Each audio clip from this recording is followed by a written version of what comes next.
모시겠습니다.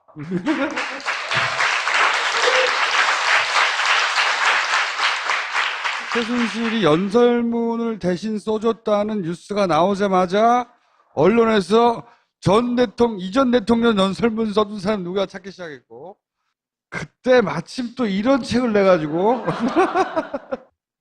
인생이 타이밍이라 어렵게 사시다가 지금 뭐 찾는 방송도 너무 많고 책도 많이 팔렸죠. 지금 한 180세? 180세? 제가 이 파파이스 나오고 나서 정말 파파이스에서 봤다는 소리를 정말 많이 들었어요. 근데 최근에 와서 이제 그런 얘기를 별로 않더라고요. 그래서 파파이스 다시 나갈 때가 전에 페이스북 보니까 공항 같은데 일부러 일찍 가신대요. 그래서 나를 얼마 만에 한 번씩 알아보는 사람이 있나. 되게 여기 올 때도 이제 여러분이 알아보셨고요. 네. 되게 한 100명 중에 한 7, 8명은 알아봅니다. 대단한 거죠, 그러면. 되게 저를 알아보는 분들은 되게 선하세요. 그리고 정말. 예, 그리고 의사 표현이 적극적이시고 근데 되게 이제 알아보는 저를 아는 체 하는 이유가 나도 노무현 안다. 나도 노무현 좋아한다. 우리 같은 동지다.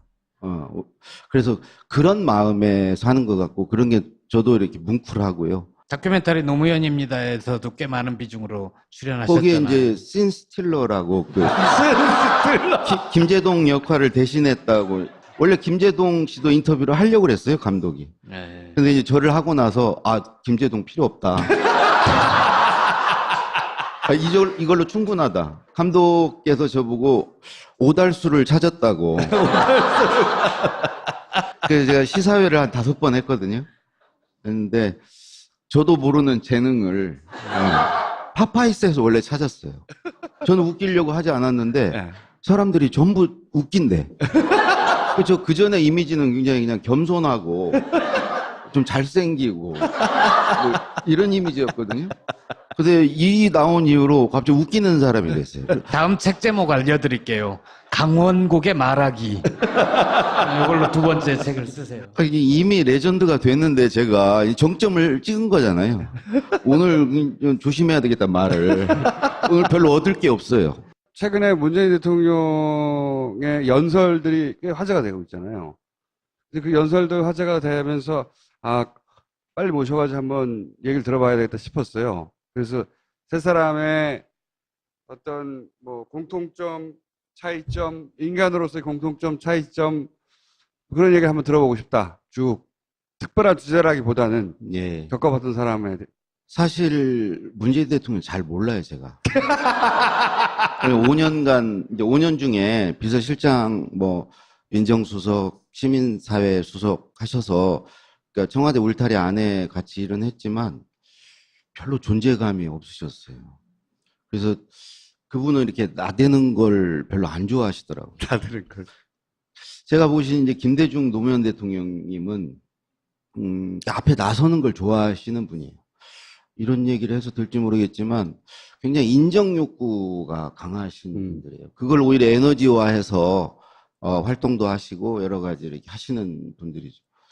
한마디로 이렇게 노무현 대통령님이 왜 이렇게 독서를 열심히 하고 학습광이고 메모를 하시고 이런가 했더니 그 공부한 거를 아는 채 하시고 아니 정말이에요. 항상 이게 호주머니에서 메모한 걸 꺼내셔가지고 저보고 자네는 이런 거 아나? 모른다고 그러면 되게 우쭐해. 그렇지? 자네는 이런 문장 쓸 수 있나? 그래서 아니요. 그러면 역시 나는 카피라이트를 했어야 돼. 그게 그분의 에너지예요. 꼭 깨달은 거, 안 거 이런 것은 꼭 어디 가서 써먹고 그걸 활용하세요. 김대중 대통령은 제가 만날 기회가 없었지만 그분의 이제 책을 보면 옥중서신이나 이런 걸 보면 시종일관 잘난 척. 근데 두 분에 비해서 그 문재인 대통령님은 그렇게 자기 존재감을 드러내고 뭐 이렇게 인정을 받고 이런 거 별로 안 좋아하시는 분이셨어요. 그냥 뭐 예를 들어서 대통령 주재 회의를 한다. 그러면 이제 다른 수석님들이나 이런 분들은 뭐라도 이렇게 한마디 하시고 연설문 검토 회의를 하면 뭐라도 이렇게 지적질을 하고 뭐 이렇게 존재감을 드러내려고 하죠. 대통령한테 한마디 뭐, 그거 좋은 의견이다. 뭐 이런 소리도 듣고 싶어 하고. 근데 문 대통령님은 아무 말도 안 하셨어요. 회의 내내. 네, 회의 내내. 그런데 끝나고 나서 저한테 조용히 오셔서 이거는 아닌 것 같다고. 이건 잘못된 것 같다고. 이거 고쳐야 될 것 같다고. 그거 대통령 앞에 하셨으면 점수 따는 거거든요. 근데 그걸 안 하시더라고. 나를 배려한 건지 그냥 나는 그런 얘기 안 해도 어차피 뭐 노 대통령하고 가까운 관계니까 내가 뭐 거기서 이렇게 존재감을 드러낼 필요가 굳이 없어서 그러시는지 모르겠지만 그런 거 안 하셨어요. 그래서 아예 그분은 이렇게 그래서 난 정치를 하실 수 없지 않을까. 왜 정치인들은 그거 좋아해야 하거든요. 그렇죠. 정청래, 정봉주, 안민석, 계보가 쫙 있거든요. 아니, 정말 그런 성향이 있어야 하는데 전혀 그런 게 없으신 것 같아요. 그게 가장 큰 특징입니까? 직접 겪어본? 대통령 역사상 해방 이후에 이렇게 대통령 연설에 국민들이 주목하고 열광한 일이 없었어요. 네. 그렇죠. 네, 감동받고. 연설문은 그냥 연설을 했구나지. 내용을 다시 읽어보고 그런 거 없죠. 신문 헤드라인으로 그냥 들은 거죠. 네, 네. 신문에서 제목 뽑은 걸로. 연설했대. 네. 근데 이런 현상이 이렇게 일어난 걸 보면서 한편으로는 제가 노무현 대통령께서 살아 계셨으면 너는 왜 저렇게 연설을 못 썼냐. 아니, 그런 생각을 말씀은 안 하셨겠지만 속으로 연설비서관을 그때 잘못 뽑았구나. 지금 신비서관이 신동호 비서관이 진짜 연설을 잘 쓰는 것 같아요. 근데 연설이 그게 이제 제 문재인 대통령님 스타일을 아는데 예전에도 이제 비서실장 연설 뭐 이렇게 써드리면 꼼꼼히 다 고치세요. 결국은 이제 그게 신비서관이 뭐 시인 출신이고 어떤 감성을 넣은 연설을 썼겠지만 결국에 문재인 대통령 연설이고 되게 이 노무현 대통령, 김대중 대통령은 담론 중심이었어요. 큰 걸 얘기했어요. 근데 문재인 대통령 보니까 사람을 얘기해요. 이렇게 개별화해서 예를 들어서 5.18 연설에 이렇게 4명을 열사들을 거론하고 그게 또 이제 그 연설 이후에 가서 이렇게 껴안고 이런 것까지 자연스럽게 이런 게 되고 우리 노무현 대통령님은 일종의 투사의 어법이었거든요. 진보의 어법과 보수의 어법이 좀 달라요. 진보는 뭔가를 바꿔야 되고 하기 때문에 막 지르고 뭔가 이렇게 파격 그리고 주목을 받고 이런 거거든요. 근데 그냥 점잖게 얘기하면 아무도 안 들어요. 효과가 없어요. 아주 자극적인 단어를 써야 되고 이래야 뭔가 이렇게 바뀌고 이제 이러기 때문에 그 내용도 그렇고 형식도 그렇고 진보의 어법을 썼죠. 근데 문재인 대통령을 보니까 아젠다는 진보의 아젠다인데 담는 그릇은 보수의 어법을 써요. 이게 굉장히 뭐 품이 있다, 품격이 있다는 소리를 듣게 만드는 요인이고 그다음에 우리 때는 개혁 의제를 중심으로 다뤘거든요. 시종일관 뭔가 이렇게 대통령 아젠다가 개혁 쪽에 대부분 방점이 있었고 노무현 대통령 같은 거 민생에 얘기하는 것은 민생은 정책과 제도로 하는 거지 내가 말로 하는 게 아니다. 그건 조용히 앉아서 정책과 제도를 만드는데 근데 예를 들면 문재인 대통령은 개혁 의제와 민생을 같이 섞어서 얘기를 해요. 근데 대부분 국민들은 개혁도 하지만 민생에 관심이 많거든요. 뭐 통신비 같은 거 이런 거 짜잘한 것도 관심 많거든요. 그러니까 그거를 적절히 잘 배합해서 거대 담론만 얘기하는 게 아니고 우리 가까운 데 있는 얘기들을 삶의 구체적인 문제를 다 말씀하신다는. 그렇죠. 근데 이제 가장 중요한 것은 워낙 노무현 대통령, 김대중 대통령이 욕을 먹어가면서 지평을 엄청 넓혀놨어요. 그냥 끝까지 다 보여줬어요. 그러니까 욕먹을 건 다 먹었어요. 지금은 그 공간 안에서 문재인 대통령은 무슨 얘기를 해도 그냥 안정적으로 보이는 거예요. 옛날에는 다 파격이었고, 뭐 갑자기 대통령이 저런 말 해도 되나? 그런 소리를 계속 들으면서 지지율은 계속 떨어지고 이랬었는데, 그렇게 한번 질러 놓으니까 지금 문재인 대통령은 무슨 얘기를 해도 상대적이잖아요. 그러니까 굉장히 안정적으로 보이고, 이런 효과도 틀림없이 있는 것 같아요. 그리고 옛날에 결국은 대통령 연설은 언론을 통해서 보여지거든요. 옛날에 김대중 대통령 때는 종이신문이 좌지우지했어요. 그거에 다 달려 있었어요. 제목 뽑기에 달려 있었고, 다 달려 있었고.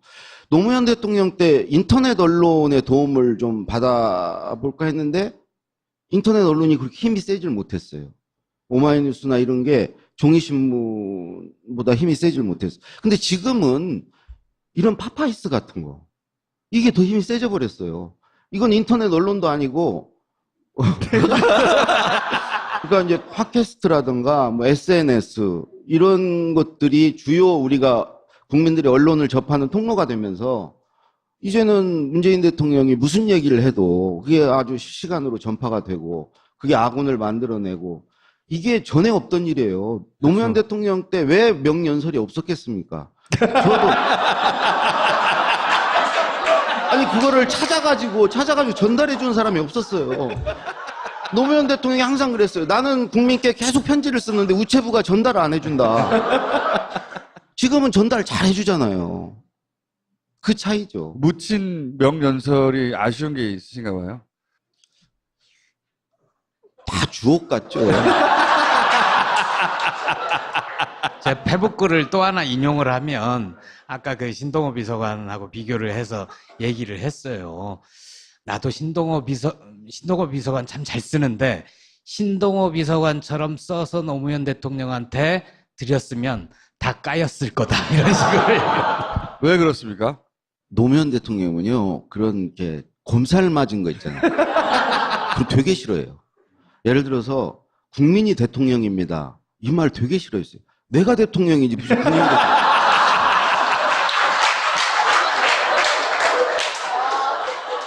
이번에 근데 계속 쓰시더라고요. 문재인 대통령은 국민이 대통령을 쓰시고 미국 가셔서도 여러분이 대한민국입니다. 이런 은유를 많이 쓰시고 그런데 그 선거 때 나온 카피였잖아요. 대통령 되기 전에 나온. 노무현 대통령이 그 카피로 썼는데 선거니까 내가 그 용인했는데 이제 쓰지 마라. 내가 대통령 이제 됐는데 내가 대통령이지 무슨 국민이 그런 소리 좀 하지 마라. 국민한테 아부하지 말라는 네. 거죠. 아부. 그렇기 때문에 지금 굉장히 호평을 받는 얘기들이 있잖아요. 그 연설에서 그런 것들을 제가 못 쓰지는 않죠. 못 쓰지 않죠. 쓰면 쓰죠. 예를 들어서 노무현 대통령이 취임하시자마자 3월에 국회 연설 있었어요. 그때 저를 불러서 휴일날 본인의 그 스토리를 쭉 얘기하셨어요. 내가 유신헌법으로 사실에서 평생 그걸로 잘 먹고 잘 살았고 이런 거 잘못된 거다. 나 이렇게 1급수에 산 사람이 아니고 나 3급수에 산 사람이고 이런 거 다 얘기하겠다고. 본인의 히스토리를 쭉 얘기했어요. 그걸 연설에 담으라고. 결국 못 담았어요. 장진호 연설 같은 걸 얼마든지 쓸 수 있었어요. 아니 그 장진호 배 타고 와가지고 그게 없었으면은 내가 없었다 이런 얘기는 정말 상투적인 거죠.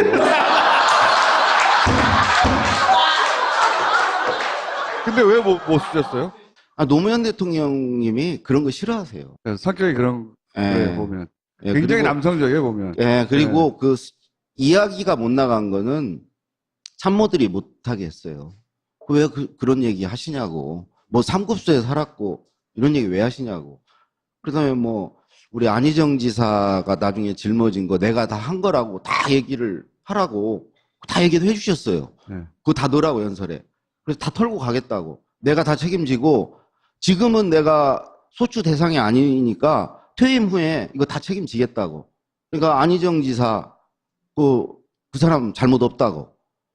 근데 막 열심히 받아 적었는데 나중에 다 빼래. 그걸 다 만들었는데 비서실장이랑 이런 분들이 그거 다 빼라고. 그래서 또 안희정 지사께서도 그때 절대 하지 말라고 그러셨고, 그래서 결국 다 빠졌죠. 그러니까 충분히 이 정서적으로 호소할 수 있는 글쓰기도 가능하고. 그럼요. 저도 원래 뭐 그런 걸 잘 쓰는 사람이에요. 옛날에 뭐 김우중 회장도 올리고 여러 사람. 김우중 회장이 부인께서 신사임당상 받으셔서 부군이 나가서 축사를 해야 돼요. 네. 근데 그 당시 두 분 관계가 안 좋았어요. 그래서 이 부인이 그 여사께서 울어야 된다. 축사를 듣고 감동해서 울어야 된다. 울어야 된다. 그래서 내가 열심히 썼어요. 네. 김우중 회장 본인이 읽다가 우셨어요. 아니 이 정도 쓸 수 있으면 그거 얼마든지 가능하죠. 그 공식이든 비공식이든 전체를 통틀어서 노무현 대통령 시절에 지금 연설 기법과 유사한 내용, 유사한 어떤 연설은 단 한 번도 없었어요? 좀 정서적으로 접근하고. 그분은 그냥 논리예요, 논리. 논리. 논리와 근거.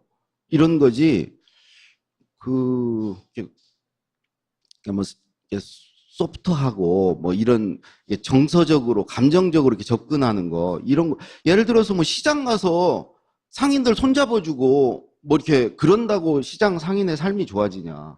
그런 거 좀 하지 마라. 괜히 우리 때문에 민폐 끼친다. 예, 그런 기조였기 때문에. 가식, 쇼, 예, 예. 보여주기. 예. 그런 것에 대해서 아주 알레르기. 알레르기가 있었던 분이고, 보면 굉장히 남성적이고. 근데 사실 그 감수성이 풍부하고 섬세하기도 하잖아요. 엄청 그러시죠. 예. 눈물도 많으시고, 이렇게, 기본적으로 세 분의 공통점은요, 한 두 가지인 것 같아요. 기본적으로 성실하세요. 세 분 다 정말 성실하세요. 그러니까 아랫사람들이 힘들어요. 일을 많이 해야 돼요. 그리고, 따뜻해요. 이 사람을 보는 시선이 굉장히 따뜻해요. 그 따뜻하면서, 세 분 다 굉장히 공감 능력이 탁월하신 분들이고, 그 따뜻하면서 어떤 정의감도 나오는 것 같고요. 그런 치열함, 이런 것도, 그러니까 뭐, 성실하고 그러다 보니까 그 따뜻한 거와 결부되니까 매사에게 치열하고, 열심이고 최선을 다하고, 이런 부분은 굉장히 공통점인데, 좀 차이점이 있다면, 김대중 노무현 대통령님은 보다 문재인 대통령님이 경청을 잘 하시는 것 같아요. 듣는 거. 되게 노무현 대통령님도 그러고 김대중 대통령님도 이렇게 말을 많이 하시는 스타일이시 이렇게 별로 듣는 걸 많이 하시진 않았어요. 하고 싶은 얘기를 하시는 스타일인데 문재인 대통령 가만히 보면 경청을 잘 하시는 스타일. 본인한테 뭐 말도 안 되는 요구를 해도 일단 다 들어줘요. 나중에 반박을 할지언정. 근데 내가 이렇게 보면 안에 뭔가 심지가 아주 결기가 있으신 분이에요. 그 되게 이제 우리 김대중 노무현 대통령은 정치인이셨잖아요. 연설을 쭉 해오신 분이고 연설 스타일도 있으시고 여러 가지 이제 대신에 아무래도 정치인이다 보니까 현실 상황을 많이 고려를 하고 때로는 타협도 하고 이런 게 여지가 있으시죠. 근데 제가 볼 때 문재인 대통령님은 그냥 본인이 약속한 거, 해야 될 거, 이런 거 가차없이 할 것 같아요. 지금 무르게 받다가는 이제 크게 당할 수 있어요. 오히려 두 대통령님보다 타협 없이, 이렇게 이룰 걸 다 이루는 쪽으로 하실 수 있는 분인 것 같아요. 최근에 문재인 대통령 연설을 들으면서 비웃었다든가, 야, 저게 뭐야, 라든가, 아니면, 야, 기술이 좀 약한 거 아니야, 라든가. 이런 거에 말려들지 말고. 그러니까, 노무현 대통령을 우리가 추억하고, 그러면서 이게 마음에 계속 담아뒀는데, 이게 뭐 현실에 노무현이 있는 거예요. 눈앞에서 노무현이 매일 그 문재인 대통령. 그럼 노무현을 계속 보여주는 거예요. 그래서 정말 노무현들 잊혀지지 않을까. 이런 생각이 들고, 잊혀지면 나는 뭘로 먹고 사나. 연설 비서관 비서로 들어갈 수 있잖아요. 아, 거기요? 예, 다시 청와대. 그건 문재인 비서실장께서 말씀은 안 하셨지만, 예. 계속 제가 노무현 대통령 혼나는 걸 옆에서 다 지켜보고 있어요. 아마 쟤는 안 되겠구나. 청와대로 들어갔을 가능성은 없어요, 이제? 아, 불러줄 리가 없고요. 그리고 지금 신동호 비서관이 너무 잘하고 계시고, 그래서 이렇게 쭉 그냥 계속 잘하셨으면 좋겠어요. 신동호 비서관 글쓰기의 약점은 뭡니까? 할 말은 많은데요. 예. 지금 잘하고 있는데 뭐. 아니, 너무 잘하고 있기 때문에 아무도 신동호 비서관 글쓰기에 대해서 뭐랄까, 이렇게 더욱 잘하라고 지적해주는 분이 없어가지고. 자꾸 잘한다 하니까 거기에 말리면 안 돼요. 왜냐면 계속 잘한다 하면은 그 틀에 갇혀요. 예. 그러면 노란할 수 있어요. 그러니까 하고 싶은 얘기를 해야 되는데 칭찬을 받으려고 하면 그 칭찬받는 쪽으로 이렇게 쓰게 되거든요. 때로는 욕먹을 각오로 써야 되거든요. 네. 이제 욕먹는 순간을 맞아야죠. 언제까지 칭찬받겠어요. 그냥 그거를 용기 있게 뚫고 나가야 되는데 이거에 계속 안주하면서 길들여지면 빨리 욕먹기를 원하시는군요. 그 연설비서관이 오래 못해요. 그냥 좀 바꿔줘야 되는데 예를 들어서 누구로 바꿀까요? 아니 민주정부 3기를 다 연설을 했다. 이런 기록도 되게 중요하잖아요. 아니 우리 역사에 아니, 글쓰기 약점이 뭡니까, 그러니까? 글쓰기 약점이. 그분 글쓰기에. 자꾸 이렇게 남들이 이렇게 좋아하는 글을 쓰려는 네. 너무 감동적으로 쓰려고 하고 네. 그런 쪽으로 가다 보면 계속 그렇게 가거든요. 덜 감동적으로 써라? 아, 지금이라도 정신 차리고 아, 이 정도 호평을 받았으면 됐다. 이제 쓸 걸 쓰자 이래야 되는데 네. 계속 말리면 네. 안 되죠. 그런 위험 징후를 느끼십니까, 최근에? 아니 너무 평이 좋으니까 네. 그게 오히려 위험한 거죠. 저같이 계속 혼나고 그럼 그게 이제 채찍이 필요해요. 예. 그러면 큰 사고 칠 수 있어요.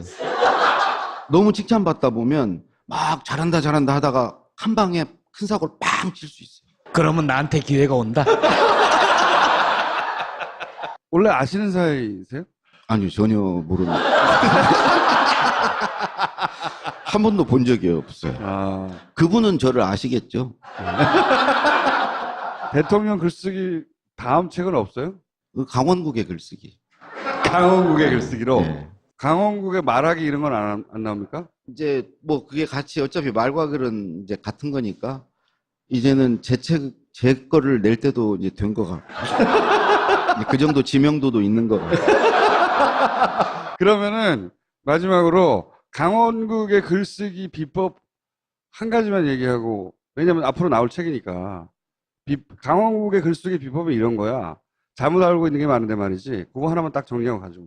저는 정말 타고난 게 없고 독서도 안 해서 이제 유시민 작가가 갖고 있는 그런 거는 그건 비법이 아니에요. 뭐 이렇게 많이 읽어라, 많이 써라. 저는 아주 구체적으로 갖고 있어요, 비법을. 근데 독서 않고 재능을 타고나지 않은 사람이 글 쓰는 방법. 유시민의 글쓰기 특강은 그럼 잘못된 특강이에요? 배울 게 없어요. 아니, 정말 배울 게 없는 게 배울 게 없어. 그거는 워낙 그분이 독서도 많이 하고 타고나신 분이에요. 그런 분은 없어요. 우리의 그 사정을 몰라요, 그분은.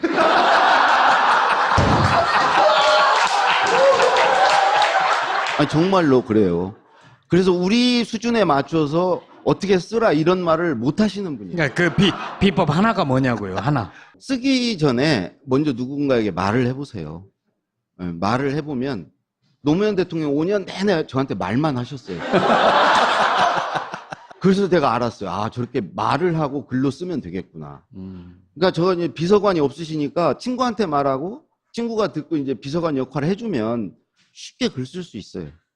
말하면 생각이 나고 자기 생각이 정리되고 생각이 발전해요. 맞아요, 그거는. 예. 예. 생각이 말하면서 정리되는 경우가 많죠. 예. 노무현 대통령 항상 말씀 계속 하시다가 어느 순간에 아, 이제 됐다. 자, 이제 지금부터 제대로 받아 적어라. 이렇게 항상 그러셨거든요. 말을 막 하면서 자기 생각을 푸는 거군요. 그렇죠. 음. 그러니까 입으로 사신 거죠. 유시민 씨는 타고난 사람이기 때문에 유시민의 비법은 일반인들이 따라해봐야 소용이 없고. 아니, 그 책 무슨 몇십 년의 영업 기밀을 밝힌다고 그렇게 광고를 했잖아요. 네. 제가 다 봤어요, 처음부터 끝까지. 생구라예요. 많이 읽고 많이 써라, 이게 비법이에요. 그게 영업 기밀이라는 거예요. 이런 사기가 어딨어요. 뭘 알려주는 게 없어요, 알려주는 게. 강원국의 글쓰기 기다리겠습니다. 감사합니다. 페이스북 보니까 공항 같은데 일부러 일찍 가신대요. 그래서 나를 얼마 만에 한 번씩 알아보는 사람이 있나. 되게, 여기 올 때도 이제 여러분이 알아보셨고요. 네. 되게 한 100명 중에 한 7, 8명은 알아봅니다. 대단한 거죠, 그러면. 되게 저를 알아보는 분들은 되게 선하세요. 그리고, 아니, 정말. 예, 그리고 의사표현이 적극적이시고, 근데 되게 이제 알아보는, 저를 아는 체 하는 이유가, 나도 노무현 안다. 나도 노무현 좋아한다. 우리 같은 동지다. 그래서 그런 마음에서 하는 것 같고, 그런 게 저도 이렇게 뭉클하고요. 다큐멘터리 노무현입니다에서도 꽤 많은 비중으로 출연하셨잖아요. 거기에 이제 씬스틸러라고 앞에 나서는 걸 좋아하시는 분이에요. 이런 얘기를 해서 될지 모르겠지만 굉장히 인정 욕구가 강하신 분들이에요. 그걸 오히려 에너지화해서 활동도 하시고 여러 가지 이렇게 하시는 분들이죠. 한마디로 이렇게 노무현 대통령님이 왜 이렇게 독서를 열심히 하고 학습광이고 메모를 하시고 이런가 했더니 그 공부한 거를 아는 채 하시고 아니 정말이에요. 항상 이게 호주머니에서 메모한 걸 꺼내셔가지고 저보고 자네는 이런 거 아나? 모른다 그러면 되게 우쭐해. 그렇지?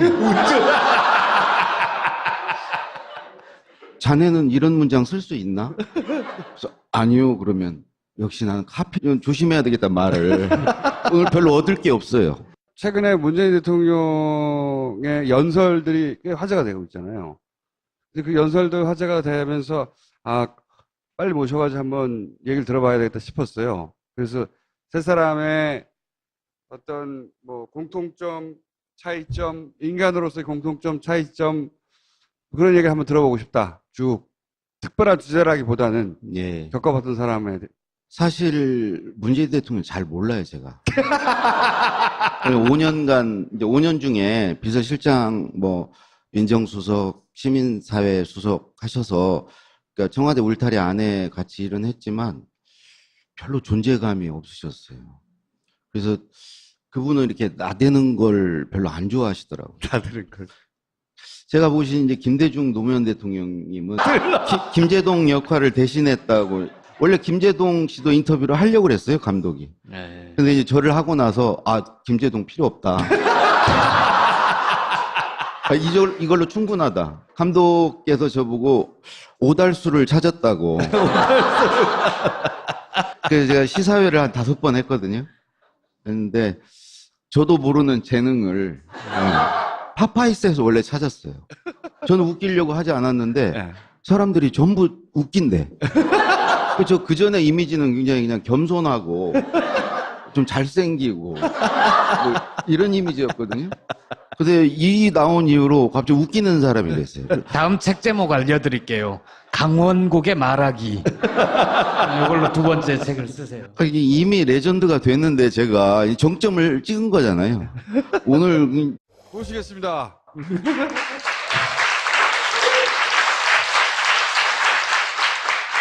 최순실이 연설문을 대신 써줬다는 뉴스가 나오자마자 언론에서 이전 대통령 연설문 써준 사람 누가 찾기 시작했고, 그때 마침 또 이런 책을 내가지고, 인생이 타이밍이라, 어렵게 사시다가, 지금 뭐, 찾는 방송도 너무 많고, 책도 많이 팔렸죠. 지금 한 180세? 180세!